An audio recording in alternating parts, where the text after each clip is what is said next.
Bismillahirrahmanirrahim. Assalamualaikum warahmatullahi wabarakatuh. Alhamdulillah, assalatu wassalamu ala rasulillah wa ala alihi wassohbihi wa mawalah. La hawla wa la quwwata illa billah, amma ba'd. Apa kabar semuanya? Semoga dalam keadaan sehat dan selalu berada dalam lindungan Allah Subhanahu wa ta'ala. Amin. Pada kesempatan kali ini kita akan belajar bab 2 yang membahas tentang peradaban Islam Daulah Utsmani. Tapi sebelum itu, mari kita awali pembelajaran pada kesempatan kali ini dengan membaca basmalah bersama-sama. Bismillahirrahmanirrahim. Tujuan pembelajaran yang ingin dicapai di bab 2 ini adalah yang pertama, peserta didik dapat menghubungkan berbagai peristiwa pada proses lahirnya Daulah Utsmani. Yang kedua, peserta didik dapat mengidentifikasi khalifah-khalifah berprestasi pada masa Daulah Utsmani. Yang ketiga, peserta didik dapat mengklasifikasi perkembangan peradaban dan ilmu pengetahuan Daulah Utsmani.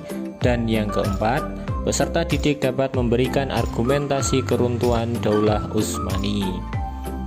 Adapun materi yang akan dibahas diantaranya lahirnya Daulah Utsmani, strategi dan kebijakan pemerintah Daulah Utsmani, kemajuan peradaban Islam Daulah Utsmani, dan kemunduran peradaban Islam Daulah Utsmani.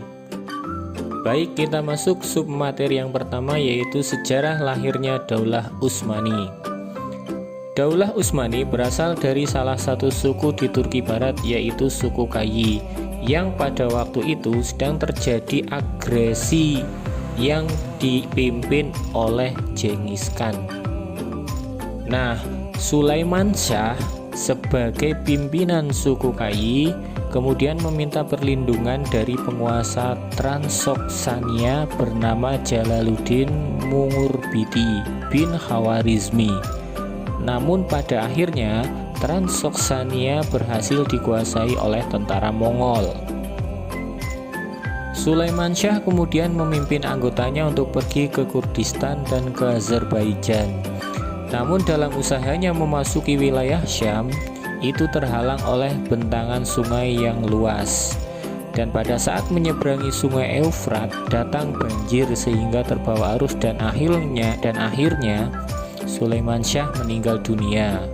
Sulaiman Syah meninggalkan 4 orang putra yang bernama Sangkurtakin, Togday, Ertogrul, dan Dandan. Setelah meninggalnya Sulaiman Syah sebagai suku Kayi, kelompoknya kemudian terbagi menjadi 2 kelompok besar. Kelompok yang pertama ingin kembali, sedangkan kelompok yang lain ingin melanjutkan ekspedisi ke wilayah Asia Kecil bersama Ertogrul dan Dandan. Dalam perjalanan ekspedisi ke wilayah Asia Kecil, Ertogrul diangkat sebagai pemimpin baru dan kemudian menetap di Anatolia. Ketika terjadi pertempuran antara pasukan Sultan Alauddin I dari Bani Seljuk Rum dengan Kaisar Bizantium atau Romawi Timur, maka Ertogrul dan para pengikutnya membantu pasukan Alauddin I hingga mencapai kemenangan. Nah, atas bantuannya ini, Alauddin I sangat berterima kasih, lalu memberi hadiah pada Ertogrul dan kelompoknya, yang berupa daerah di pegunungan Armenia dan lembah Saguta di sepanjang sungai Sakarya. Ertogrul dan pasukannya kemudian mendapat tugas dari Alauddin I untuk menaklukkan dan menguasai daerah pesisir Laut Hitam, Gebrusa hingga Eskisar. Oleh Alauddin I, pasukan Ertogrul diberi gelar Muqaddamah Sultan atau tentara pelopor Sultan. Sedangkan untuk Ertogrul sendiri menyempatkan gelar untuk dirinya Sultan Oki atau Kening Sultan. Pada tahun 1288 Masehi, Ertogrul kemudian meninggal dunia. Oleh Alauddin I diangkatlah putranya yang bernama Utsman sebagai penggantinya. Karena kesetiaannya, Alauddin I memberinya gelar Bey pada Utsman. dan diberikan daerah yang lebih luas serta dapat memakai mata uang sendiri. Bahkan namanya juga disebut dalam setiap khutbah Jumat. Pada tahun 1299 Masehi, Ghazan Khan dari Mongol menyerang Seljuk Rum, tetapi serangan itu bisa digagalkan oleh Utsman. Tak berapa lama dari peristiwa itu, Sultan Alauddin I meninggal dunia. Sementara Sultan Alauddin I tidak memiliki putra yang pantas untuk menggantikan kedudukannya. Peristiwa ini lalu dimanfaatkan oleh Utsman untuk menyatakan diri sebagai Padishah Al-Utsmaniyah atau Raja Keluarga Utsman, yang itu juga mendapat dukungan penuh dari rakyat.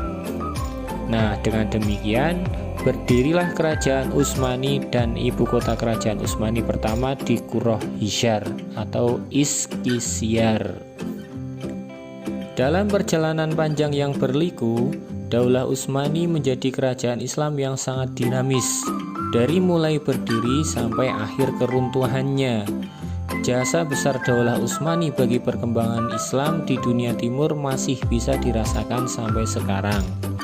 Sebagian ulama awal di Indonesia merupakan tokoh ulama yang berasal dari Daulah Utsmani yang diutus langsung oleh para sultan untuk menyebarkan Islam di Indonesia. Nah, sampai di sini dulu ya materi pada kesempatan kali ini. Untuk materi selanjutnya kita akan membahas tentang strategi dan kebijakan pemerintahan Daulah Utsmani.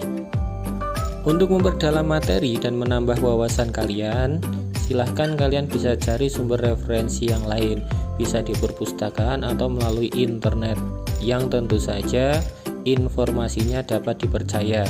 Mari kita tutup dengan baca hamdalah bersama-sama. Alhamdulillahirabbil alamin. Sekian dari saya, kurang lebihnya mohon maaf. Wassalamualaikum warahmatullahi wabarakatuh.